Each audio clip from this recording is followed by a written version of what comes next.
Welcome to the Subconscious Elements podcast. Man, I'm here today with my co-host, Tori Setliff, the one, the only. And we are having a special episode. Today, we're going to cover a movie, Inside Out. I think it's a Pixar movie. It's on Disney, right? Mm-hmm. And it's a movie about emotions and how they're affecting a little girl. And one of the things that we've always talked about doing is talking about movies because we geek out about movies. We tend to prefer the animated movies just because a lot of times when we're watching movies, we just want to chill and just relax. And a lot of times the live action movies can be like super stressful. Whereas like the animated movies are way more relaxed. Generally they're made for children. So a lot of the concepts are really easy to pick up on. And, so we've done this before where we've like made episodes about covering different movies, but we've never gotten around to actually like releasing it. So I'm super excited that we finally get a chance to break some movies down. And I can't wait. The reason we chose Inside Out specifically is because Inside Out 2 is coming out June 15th this year. And so we've been geeking about that. I think DreamWorks or maybe it was Pixar, they just released Elementals, and I was super skeptical about that one, but man, we really enjoyed that one. Maybe we could do that one soon. And I feel like, man, they know how to make a good animated movie. Like, besides like the princess ones with all the singing and stuff, I feel like Pixar and Disney, they don't miss. Yeah, so this movie was written by Pete Docter, and he also wrote a lot of other animated movies, including Up, Soul, Monsters, Inc., to name a few. He was nominated Best Animated Awards for those.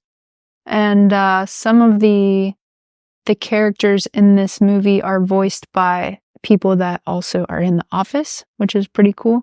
So the character Sadness is actually voiced by Phyllis, if you're familiar with the person in The Office. And then Disgust is voiced by, what's her name? Mindy Kaling.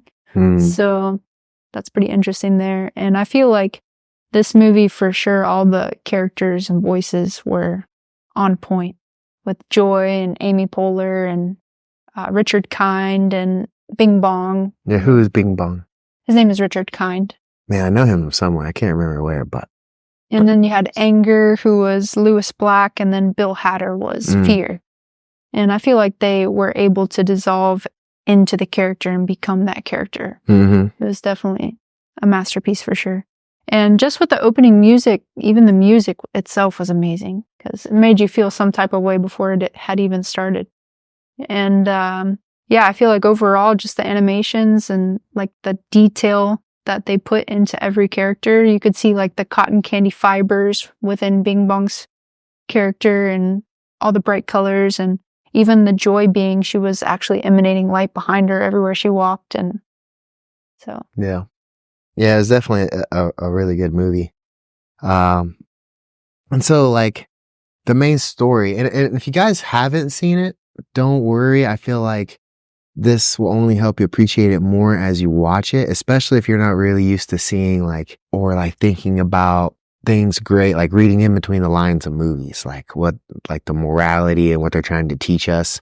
And I think that if you listen to this and then go watch it, if you hadn't seen it, you'll only appreciate it more. And then if you have seen it, this will probably make you want to watch it again. I mean, we've seen it like 4 times. Like, it's that good. It really is. And I'll even say this too, is like, you know, this is the guy perspective. So ladies, don't hate on me, but I feel like, so as, a dude, I feel like it's really hard to get into a movie when the main characters are women, when there's like more than one. Because this one had 2, like both Joy and Sadness were both female characters, and then they were inside of a female character. And yeah, it's just so funny that usually that would turn me off to a movie. Be like, there's just too much chick drama going on in this movie. I did not feel that at all with this movie. I was like in. I could have been Joy or Sadness. Like, I was like, I definitely feel like I have them inside my body. So it was like, I didn't feel like the differentiation of the archetypes. I just felt like I was like right there. And then the one dude, there were two dude characters, right? So it's the dad, and then at the very end, they runs into the boy, but they were super relatable too. You're like, definitely like, oh yeah, that's me. So, for the guys out there listening to this podcast, man, it's a great one. And if you have kids, perfect movie to watch. Yeah, what I really enjoyed about it, I feel like you can watch it at any age, and I feel like the kids are definitely going to find some enjoyment out of just that pure animation itself. But I feel like it can relate to everyone, regardless of where you're at in your life. You can still pull something from it.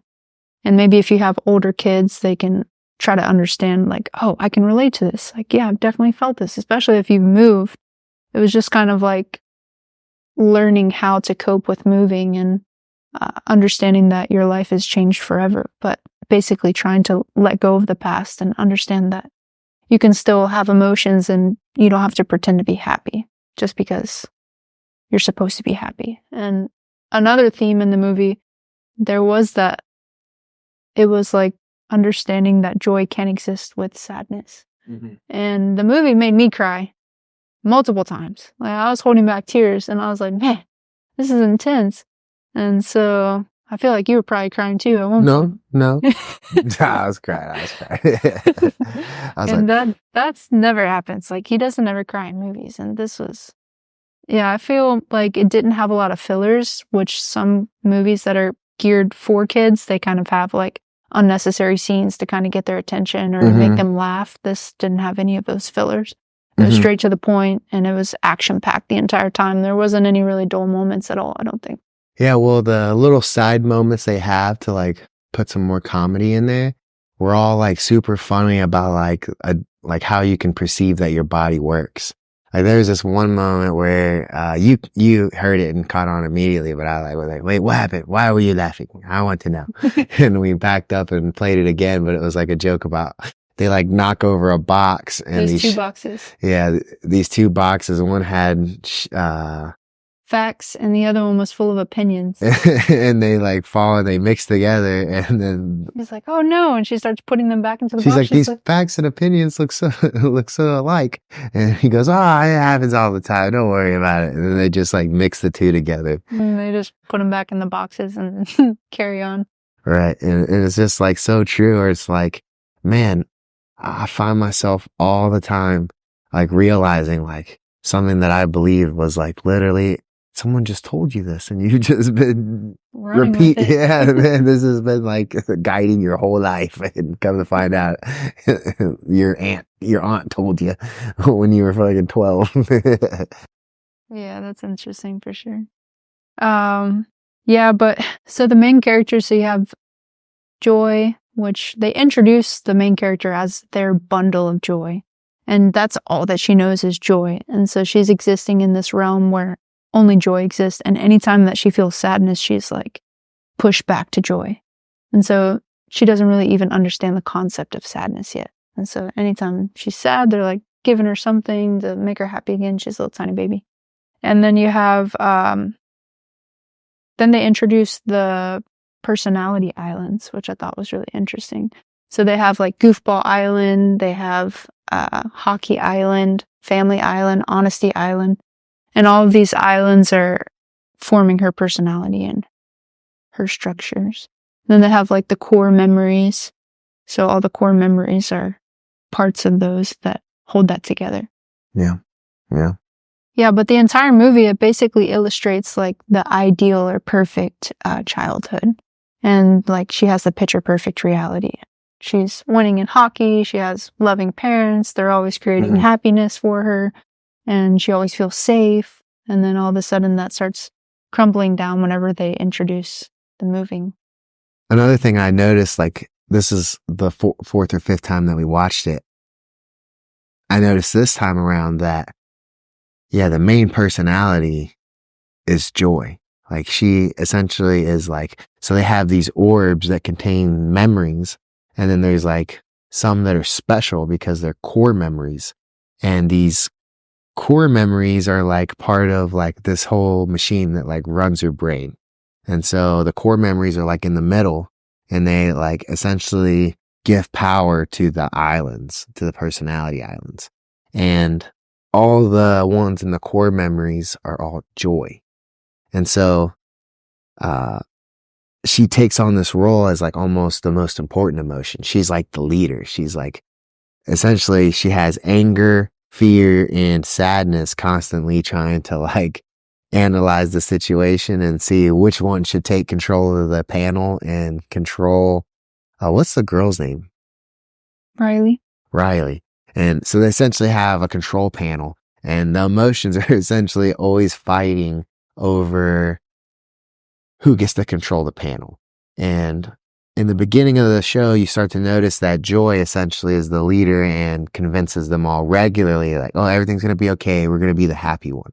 And she emanates that like all through the situations in her life. So they start to move, and Riley's put under a lot of stress and pressure, and she just keeps like pushing it under the rug. And all the other emotions are like speaking up, but Joy with her charisma is kind of just like convincing them that it's all going to be okay.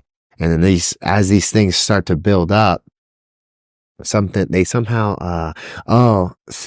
starts to like, I guess it's like her instincts tell her to like go and touch the orb, one of the orbs, and then it turns blue, and then it doesn't turn back, and Joy starts to freak out, and then they cause like this big old mess, and somehow like get shot out of the main area. So what kind of sparked that was once they moved, she went to school, and it was her first day of school. And so Joy is like, well, we can't have anything bad happen. So she creates this circle, and she puts sadness in it. And she's like, you stay here, don't touch anything. And so they're going out in school, and she's like having this external reality, and she starts speaking in class and telling the teachers like, stand up and tell us about yourself. She's all excited, and she's telling her all about hockey and everything that she loves. And then during this, sadness gets out of the circle and starts touching the core memories. And as she's doing this in the external reality, she starts crying and like, well, I did have all of that, but now I moved, so now it's not the same. And then she starts crying, and it has like a traumatic event for her because it's her first day of school. She's embarrassed herself. She's worried about what other people are thinking, fear and disgust and everyone anger. And they're all like taking control too because it's all chaotic in her mind. And they're kind of like, oh, that person's staring at you. And now they're never going to look at you the same. And so she starts having this breakdown, and eventually Joy, she kind of tells sadness to stop touching the memory. But I'm pretty sure that core memory changed to blue completely. The first one she touched did. But so then that it was made the a hockey. new one. But then they made a new one too. So she had changed one to blue, and then it made a new core memory that was blue, right? Another blue one, like, so yeah, because she was crying. So it was blue too. And then Joy was like freaking out. What have you done? It's like, you ruined everything, blah, and makes sadness feel like an outcast. And like she doesn't belong, or that she doesn't deserve to have any space in the mind. But she tries to change one of the memory orb, and then it like breaks, right? And that's how they like end up like outside of the main area, because they're essentially in like a main. Oh yeah, they were trying to change it, and then the machine that would like suck up the memories and bring them into long-term memory, it actually sucked both of them up in it, right, with the core memory. And so they were all kind of, and then the core memory itself got into the forget pile, and it got shoved down into the subconscious, or like the dump, where they didn't know what it was at that time, but it was just like off the sides. And so it was like this big dark hole that they didn't know where it went to. And so then they get spit out in this area near Goofball Island, and they're in this long-term memory area. Oh, and before this, to distract sadness, Joy was like, here, just read all these manuals. Reading manuals will be fun. That'll give you something to do. Yeah, it'll definitely make you happy. And so sadness just sits there and reads all these manuals, but that came into play later whenever they were put into the long-term memory. And she was like, if only we had a manual to tell us how to get through this place. And she's like, well, I read the manual. And she's like, oh, you read the manual. And then so she's like all sad and feels all drained, and Joy starts dragging her around by her foot, And while she's dragging her, she's like touching all the memories and turning them blue. And then they bump into the forgetters once they're in the long-term memory, and they see him with a vacuum, just like, oh, we don't need all these, and start vacuuming out. And they're like, what are you doing? They send the same catchy The jingle. commercial. What do they call it? Triple dent gum, yeah. Triple dent gum. And they're like, we just shoot this up to the headquarters all the time just to mess with them. Watch, Yeah. we'll do it again. And they send it, and the anger is up in the headquarters like, ah, not this one again. I do that to you all the time, where something will just get in my head and I'll just keep saying it, and you'll just be like, Scott, no, sorry. Yeah, he'll just be over there in his phone little space at his desk working on something, and it'll just be like, do, do, do, do, do, do. And I'm like, how many times are you going to say that? Like, will you please stop? Yeah, I remember specifically that I remember my mom yelling at me one time. I kept saying it, Expedia.com. I just kept doing it in different voices. And she was like, shut up. And I was just like, what's another one? I'll get you guys right now. J.G. Wentworth. 877-now. Yeah, 877 catch now. Well, yeah, no, it's Or so like true. a song that gets stuck in your head and you can't get it out, especially with these freaking reels. Yeah, they'll get Pedro, you. Pedro, Pedro. Pedro, Da, Pedro. da, da. The one with the raccoon, he's like dancing in a circle.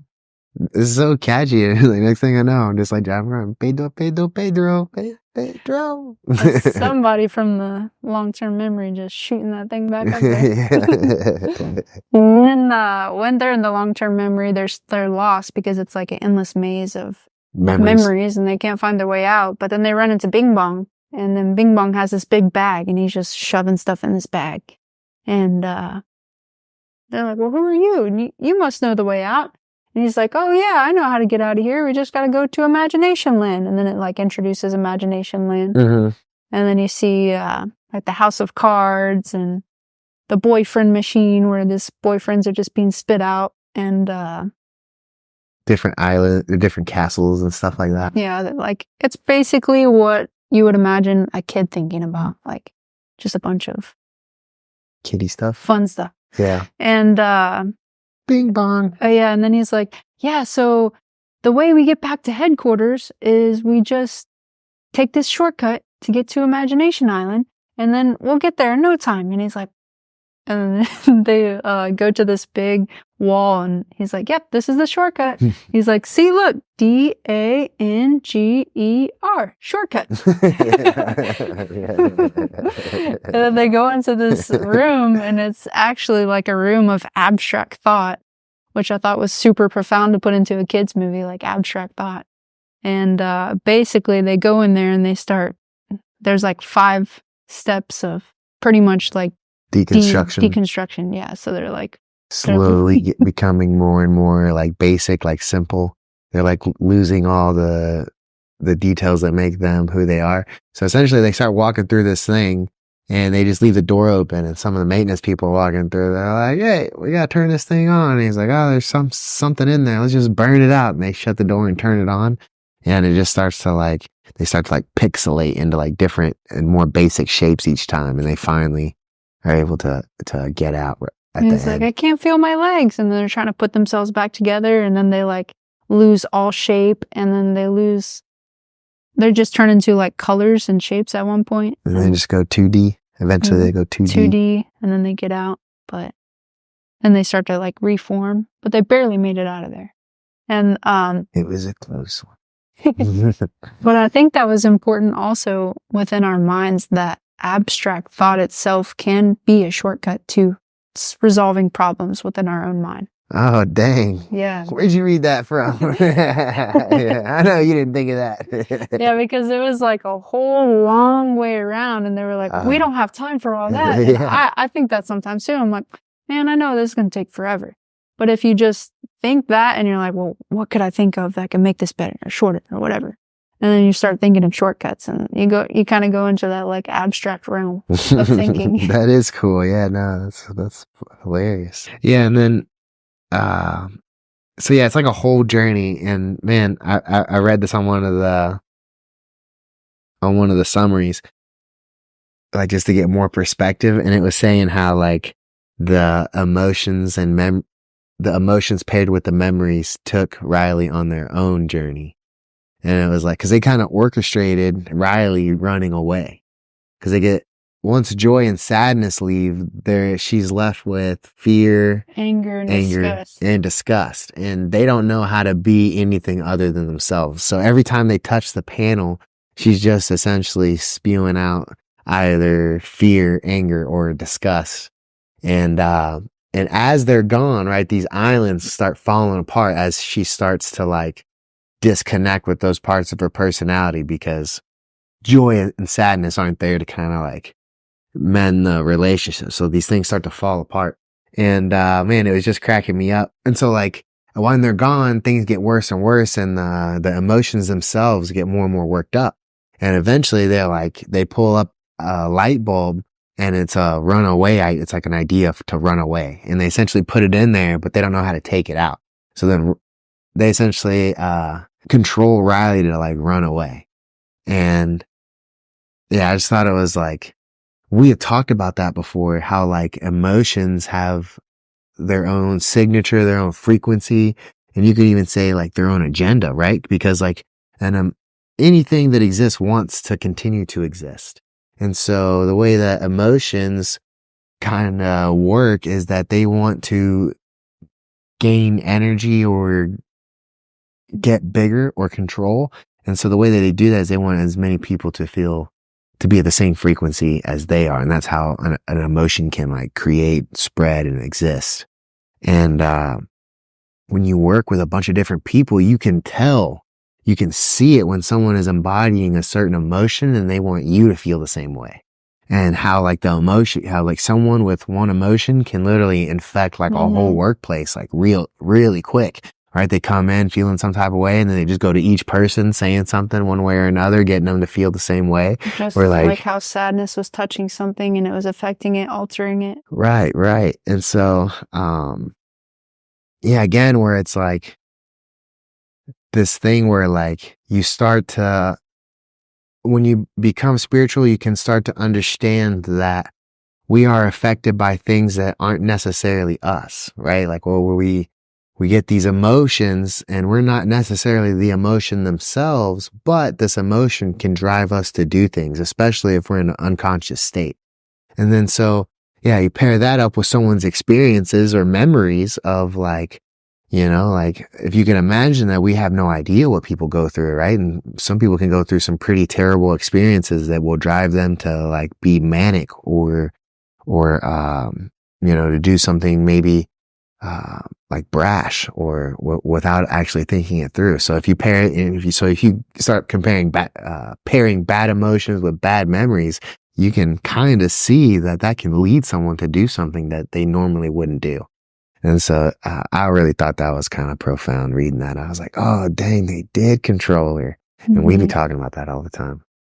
Yeah, one of my favorite scenes was when Joy and Sadness were no longer in the headquarters and they were at the dinner table, and the mom made the meal and the mom was trying to connect with the daughter, and the dad's just sitting there and like in his mind he's like watching sports games and like fantasizing sports.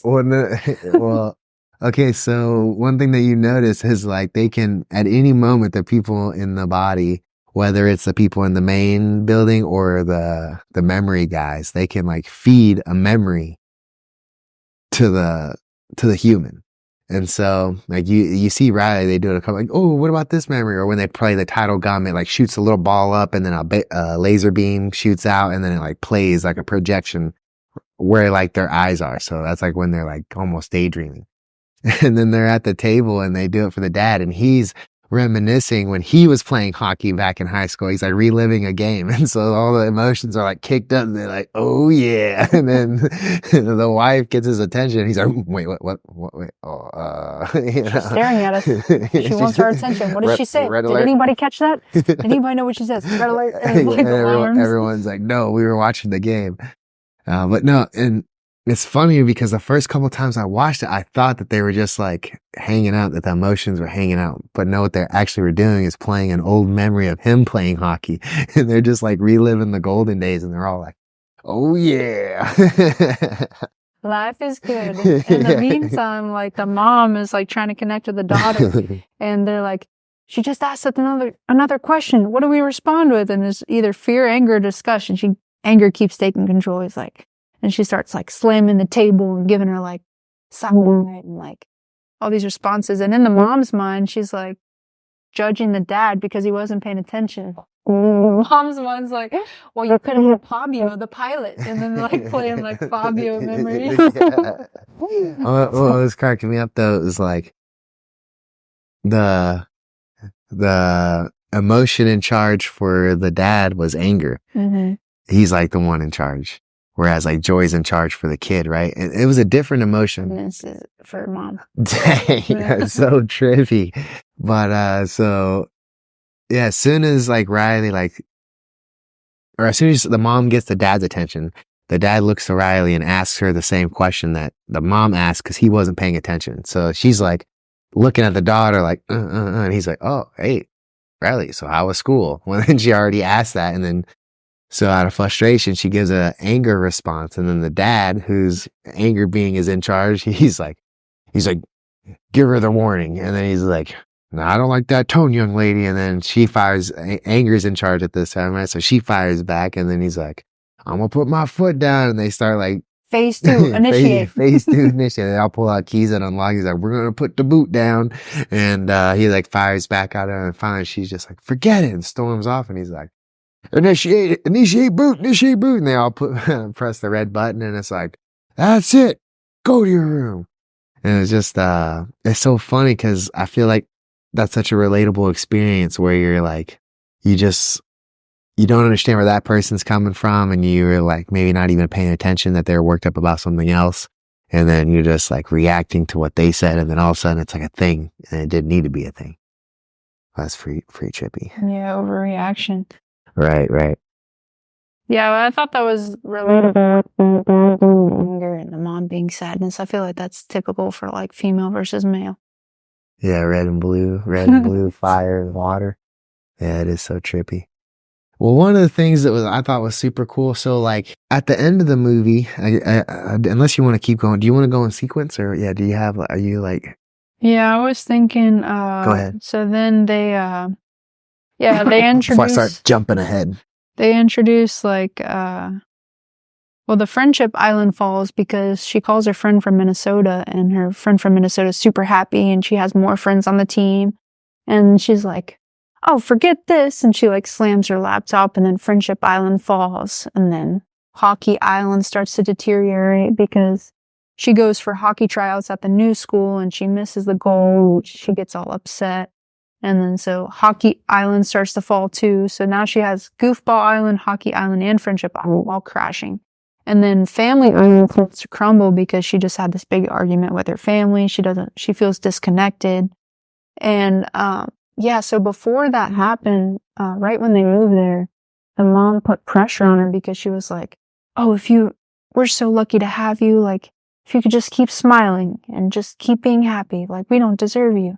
And so that makes her feel like, oh, I have to be happy. And so they're like putting that and forcing that. And so inevitably, at the beginning, she's like, oh, well, happy to go to school. And then all these things start happening. And so then it starts to crumble and she starts to feel like she can't communicate with them. And then that idea of running away happens. And then she steals her mom's credit card. And then Honesty Island also starts crumbling. And so basically the only foundation she still has is like a partial version of Family Island. And then, so while this is happening inside the mind, the Bing Bong Joy, she tries to shoot herself back up to the headquarters through the long-term memory tube. And in doing so, it would have meant that she would leave Sadness and Bing Bong behind. But in attempts to do that, it all crashes and then she falls down into the depths of the mine. And then Bing Bong tries to save her and falls in the process. And then Sadness is left in long-term memory by herself. And then once they get down there in the subconscious mind, Joy has this breakdown where she's like trying to get up desperately and she doesn't know how. And she starts crying. And this is the first time that we've seen Joy experience sadness. And then and then Bing Bong comes over and consoles her and it's like, hey, we're gonna be okay. And then like all the memories are fading and they're just surrounded by darkness. And once Bing Bong makes Joy feel better, Joy has this bright idea like, oh yeah, Rocket's down here. And so they call for Rocket. And which is like a little makeshift wagon that was tied to the imaginary character Bing Bong. So his wagon got thrown down there earlier, and they had this moment where Joy was just trying to get him to forget about it so that they could continue the mission. And Sadness is able to relate to Bing Bong and say, like, because like when he's first really sad, they're like in a hurry to get back to the thing. So Joy just wants them to be like, okay, I'm sorry that happened. Forget about it. Forget about it. Let's go. Oh, I know. You know, it would be fun if you just show us all the way over here so we can get to where we go. And he's like not even listening. He's just zoned out, like super sad about his thing. And Sadness tries to go over and talk to him. And as soon as she says something, Joy's like, Sadness, don't make him feel worse about it. Like, you make him feel worse. Don't bring it up. So like you really see like at this point, you really figure out like exactly what's going on. Is like Joy is like dismissive of Sadness. Like we don't want to experience sadness. Let's always figure out a plan to avoid sadness, whether it's dismiss her in the beginning of the movie or like every time she has an idea. And again, like anytime she brings it up, she's like, no, that's going to be more. No, we don't want to be sad. We want to be happy. And but Sadness is able to relate to him. So she's like, yeah, that was your favorite wagon, huh? And he was like, yeah, it really got us where we were going. And she's like, yeah, I remember, blah, blah, blah. And, yeah, they have this moment and then all of a sudden he feels better. And then he's like, you know what? I'm going to help y'all get to where y'all need to go. And so it's just like really cool how like you see like Sadness's role. It's like the first time you see what she's good at, which is like, empathizing. Yeah, with others. And helping them move through the sadness rather than sitting there alone. And yeah, that's definitely one of the biggest key points about this movie. It's like where you can see in relationships in general, it's like, how have these people been married for so long? And it's like, it's not because they haven't experienced anything bad. It's because when they experience something bad, they don't leave the other behind. They go with that person. They say, hey, I'm not going to leave you no matter what happens. And generally the women listen to the men. No, it's like, the thing I always think about it is like in jujitsu, I'm sorry guys, jujitsu is what I know. So I always got to go back to martial arts, but in jujitsu, when you make it to a high enough level, like when you make it to black belt, you realize that the only people doing the sport at black belt the only people still doing the sport at black belt are the ones who continued to keep going when everything told them to stop. Like, I can't tell you how many times I got injured and I just wanted to give it up. And it's just like, is it even worth it? Is it even worth it? Or like, why is it happening to me? Why do I got to keep dealing with these injuries? And then, but as your journey goes on and you start talking to more and more people, you realize literally everyone came back from multiple knee surgeries, shoulder surgeries, some debilitating injury, or maybe they couldn't even walk and they still find time to get her. Maybe they have like such busy lives, multiple kids, and they're still finding time to get on the mats. And you realize like every single person that's doing it has gone through like unspeakable things that everyone else would have quit. And then it's like the same thing with the relationships. It's like anyone who's been married for 20, 30 years didn't like find some magical person or they have like some magical connection that makes them better than all the other relationships. They just, like you said, chose to stick by each other and experience all the bad emotions. And it's so funny because we're experiencing that now where like we've chosen to do this podcast and it almost frustrates us even more because now not only are we like putting pressure on ourselves to create this thing together, we also, it puts like stress on like our creative processes and how we like link up with each other and we're having to like work together. Whereas like, you know, instead of just like relax, it's easy to like be a couple when you're just like hanging out and like relaxing and doing errands, but it's like a whole other thing when you're actually trying to create something with another person. And so just to like, we essentially have like little mini like headbutting sessions, and we have to like work through it, and it's like, we have to, it's like so easy to just want to get upset and then ignore each other, but we have to like work through it. And you realize that anyone that's together is like become a master at working through the problems. Yeah, there's that one meme that I just recently saw where it's like, we never go to bed angry, but we've been awake since Saturday. Yeah. One of us sent it to the other one. That one's hilarious. And it's like, oh, you feel so like, oh, they never go to bed angry. It's like, we've been awake since Saturday. Yeah. And so it's like a universal thing that people experience once they're in a relationship for a long time. It's like, you're not going to experience bad things. You're definitely going to experience bad things. And only through trying to empathize with the other person and experience what they're experiencing and understanding their perspectives can you move through these things. Mm-hmm. Well, another thing that cracks me up is like, because I feel like you can say this about like any type of thing that people try to, that's like a category, right? But whether it's fitness or nutrition or any type of skill, but people will tell you these like quick fixes to situations that you run into in a relationship. They're like, yeah, me and my husband, we never go to bed angry. We always figure it out. And it's like, when really trying to put that into practice, you realize how silly it is. It's like, hey, how about we both just like go to bed, sleep on this, and then wake up when we're both in better moods and thought about it for a little bit and then come back to this. And you realize that a lot of times if you just sleep, you wake up and you're like, I don't even know why I got so mad. Like the sleep actually fixes it, or can. Just like in the movie, like the sleep was fixing a lot of her problems too, because you can see the actual process of sleep. They're like, all right, get all these memories down to long term, and they kind of like brush everything, sweep everything, and like tidy everything up to start the new day fresh. And it's like, let's get all of this stuff down there. But then they had to like wake her up so that the thought train could go, so that she didn't even get any sleep. Yeah. So and then the emotions are all angry. Yeah. That's one of the things I was thinking about too. Is she goes to sleep, and it's like this whole cleaning process. But joy and sadness are always did the duty, and the other three don't know how to do it. Well, but what I'm saying is that they needed to get back. They were in a rush to get back to main headquarters. So while she was sleeping, they go to try to wake her back up so that they can ride this train of thought. So they were on the train of thought, and the train of thought is supposed to go right to the center of where they're trying to get. And while they're riding it, she goes to, it's time for bed, and she goes to sleep, and the train stops. Well, they're trying to hurry up and get back. So they figure out that if they wake Riley up, that the train will start again, and then they can get back on the train so they can get back to the middle. Well, what they didn't know was that the emotions that were left in the center were super worked up about like the whole day and everything was going on.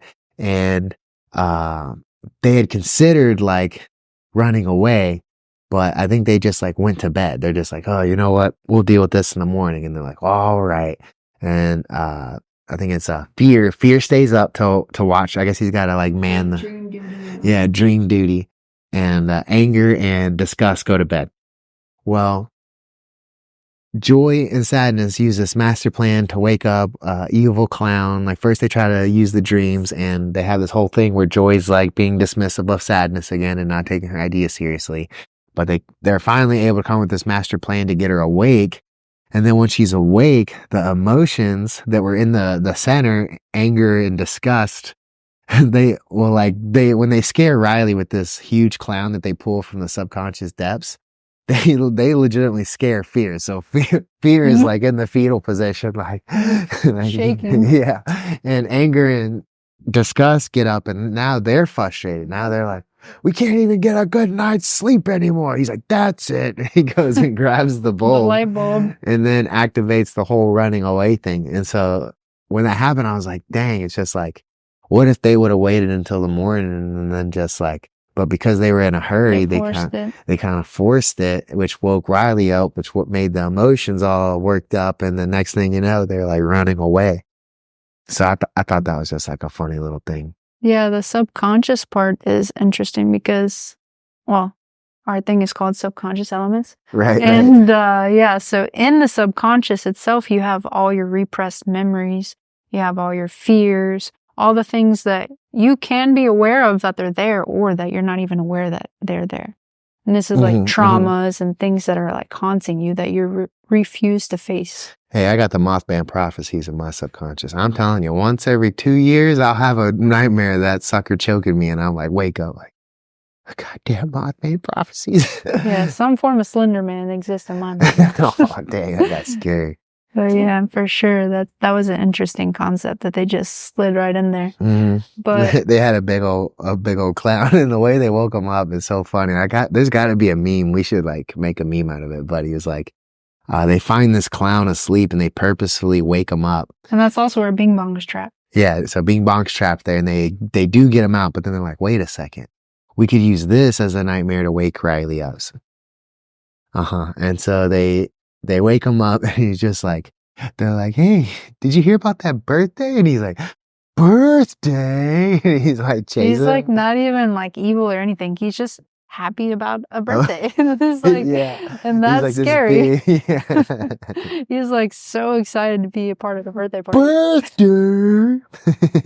Who's the birthday girl? Yeah. And apparently this is something that actually happened to her. Like, she has this fear of clowns forever. Oh yeah, so then we were down there and the memories were fading away. And this is where Bing Bong makes a big act of sacrifice.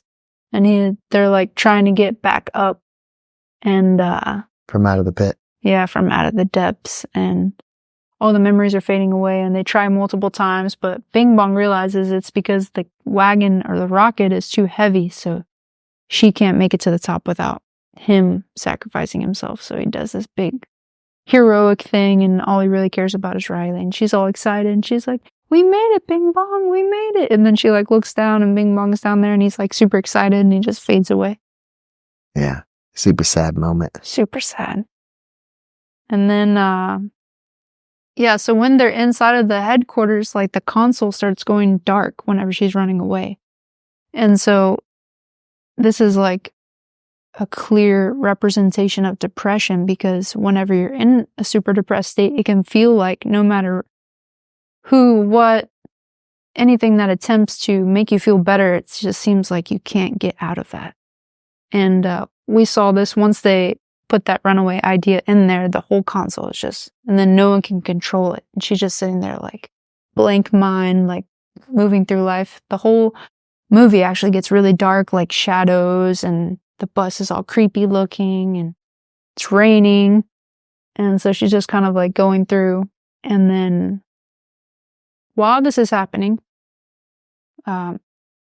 Joy gets out of the depths. She meets back up with Sadness, and then she has this great idea that she's going to use the boyfriend tower, or she's going to use those boyfriends to create a tower that's going to help launch her to the headquarters.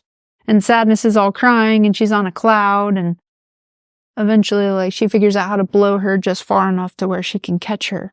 And so what I thought was interesting too was like Imagination Island was fading away, but like these other things, and like the boyfriend machine looked brand new and like all bright and vibrant, but like Imagination Island was like gone. And so eventually they make it to the glass of headquarters, but they can't get in.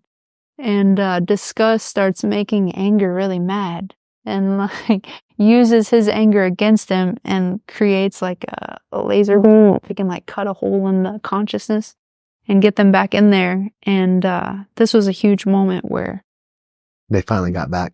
And then they realized that the only thing that will help her change her mind is Sadness. And for the first time ever, Joy pushes Sadness to take full control over the console.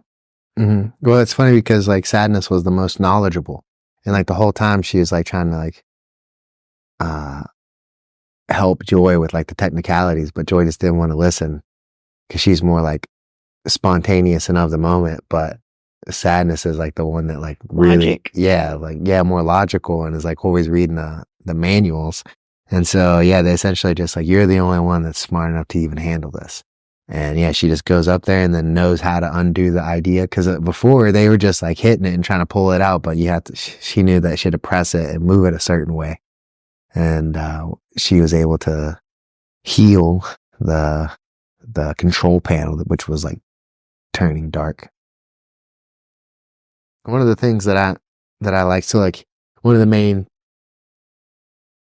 I guess, new plot points at the end was that the memories were now like mixed with emotions. And, I guess like the first time I think, actually while they were down there in the pit, Joy realizes that the memories had multiple colors depending on what part of the memory you looked at. So it was interesting how the emotions had different perspectives of the same event. And they had brought it up earlier in the movie, but Joy didn't want to listen to Sadness, or like something happened, but she was like, oh, this is my favorite memory. And she pulls it out and it's like the hockey team like celebrating her. And Sadness mentions, she's like, oh yeah, that's the time they lost. And she was really sad because she missed the winning shot. But like in the moment, she doesn't hear it. She's just kind of like, whatever. She's like, what? And then something happens and they just like forget about it. But so while they're in the pit, she like touches the orb a certain way and it's like plays the memory all the way through, and she goes all the way backwards and realizes that right before this super happy moment of her whole team celebrating her, she was sad, crying on like a tree, and her parents come over and say that it's okay. There's always next year and everything's okay and they still love her. And then her whole team comes out and like celebrates her and like, you're still awesome. You're still MVP. And then so it was like a sad moment then turned into the best moment. And it was like, so it went from blue to the golden Joy, and Joy is like realizes that it was because of Sadness she was able to have this joyful moment. And then so at the end now, when the memory orbs are made, they're two different colors and they're swirling. And then you see like the main one, which is Sadness and Joy. But then as you like look around, there's like anger and joy, disgust and joy. And then like they're all like mixed together. And so, yeah, I just thought that was really interesting how like each emotion is right there, like of the same spectrum. And so a lot of times a joyful emotion springs from something sad or vice versa. Yeah, the word that came to me when I saw the blue yellow was bittersweet. And with that, they also got an upgrade to their entire control panel. And that was a pretty funny scene because everyone has like an expanded and they all have more buttons. And then I'm pretty sure Disgust has puberty, and she's like, what is puberty? And they're like, oh, nothing important. Probably not important. And then Anger has like all of the language for all the curse words that exist, and he's like, oh yeah, and all excited. And so it's like a reinvigoration of the entire team, and they're all starting to like work together and understand their differences, but like learn that they all have a place in the mind and not to push anyone any one specific way. Yeah. Well, another thing too is like, it was like this compulsion thing from Sadness to like touch a lot of the memories and turn them to sad.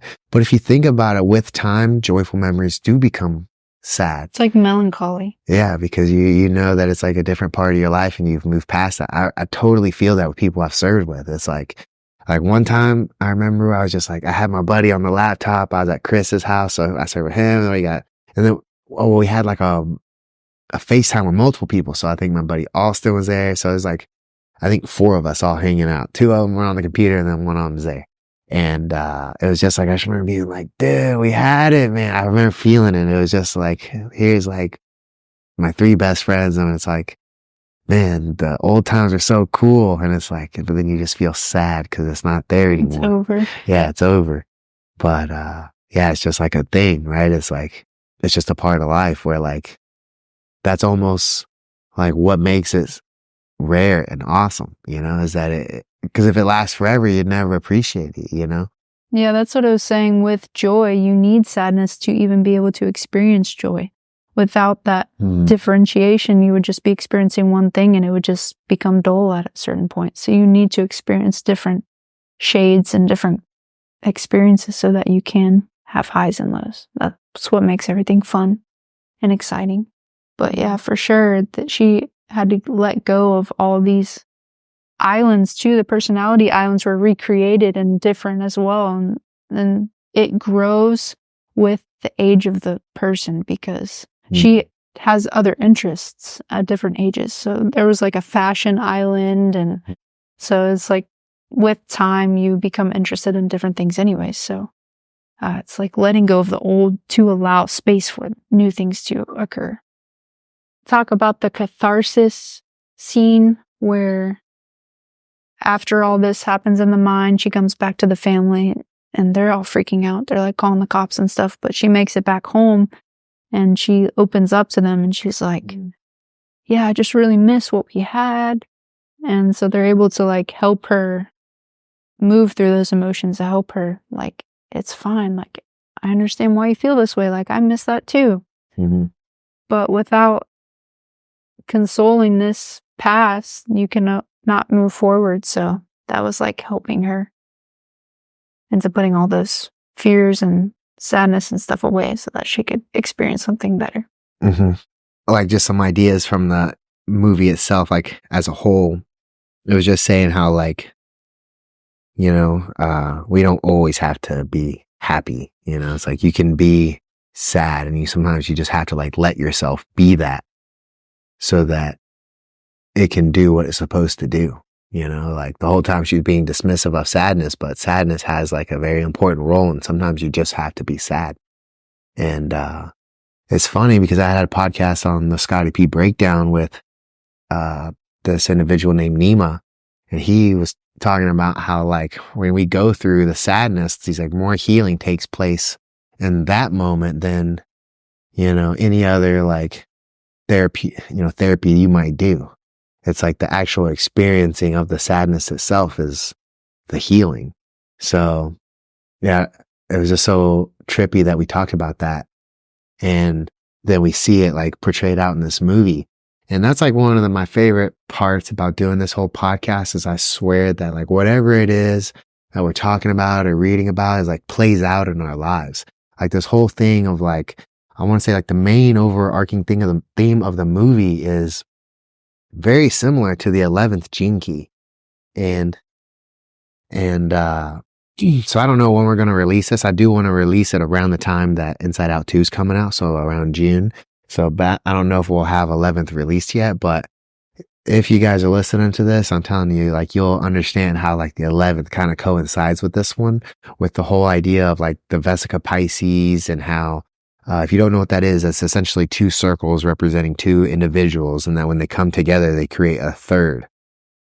And the Vesica Pisces is essentially that geometric symbol of two half moons coming together. So it represents that between every two individuals, there's always a third. So 1 + 1 doesn't equal 2, but it actually equals 3. And we've experienced that in many different ways before, but just how like the dichotomy of both joy and sadness and that they need each other and that the two come together to create, you know, something better, something more profound than that. And that was a lot of what that Dr. Robert Gilbert, or no, not Robert Gilbert, maybe it was, that he was talking about on the Under Daquan podcast, the Know Thyself podcast, another great podcast. I recommend it. But yeah, just this idea of like balancing, right? And how they come together to create that the contrast. Just super, it's like synchronicity to the T. Yeah, because the 11th gene key is about light being the highest frequency, and it's in the codon ring of light. And it's talking about to access light, you must dive deep into the recesses of the mind, which was basically a big key point in this movie as well. So moving through the darkness is the only way to move through and achieve the highest state. Yeah. And it was like kind of just giving you this idea of like leaning into the uncomfortable feelings so that you can be honest with yourself and grow. It's like, I feel like what Joy was doing by being dismissive of sadness, I feel like we do regularly to ourselves all the time, where it's like, oh, don't don't be a bitch, or yeah, don't cry about that, or, you know, or it's like, oh, what are you gonna do? Cry about it kind of thing, you know, where you just kind of like push it off and push it off. But like, sometimes you have to just be sad, you know, like cry. Like if sometimes like you'll feel like crying, like coming up, and then you just like put it, you like bury it. You're like, no, now's not the time to cry. But like, I don't know if we had to like schedule crying into our schedule or something, but you could tell that when you do it, it like helps you. Yeah, that's funny because someone was actually talking about that they allow this certain specific time for them to just express whatever they need to express within their workday. So it's like 5 minutes. If that looks like crying, then you need to cry, then that's fine. And just allow whatever it needs to happen, because the longer you push it away and shun it away, the longer inevitably that state will last. And you'll be in the in-between and not really being sincere on how you truly feel. And that'll inevitably lead to dissatisfaction. Mm-hmm. Yeah, kind of like when we went over one of the earlier gene keys, I think it was like 1 or 2, but about like that, just allowing the emotion to pass through. Yeah, to just like be, I forget, it's like the gestation period, like leaning into the gestation period and allow like what the process to just happen instead of like always like, no, I gotta go. No, I gotta hustle. It's like same thing with this. Like, yeah, lean into the emotion and allow it to do what it's supposed to do. Yeah, I'm pretty sure that was the 5th gene key I was talking about. There's a gestation period, and there's the birth process.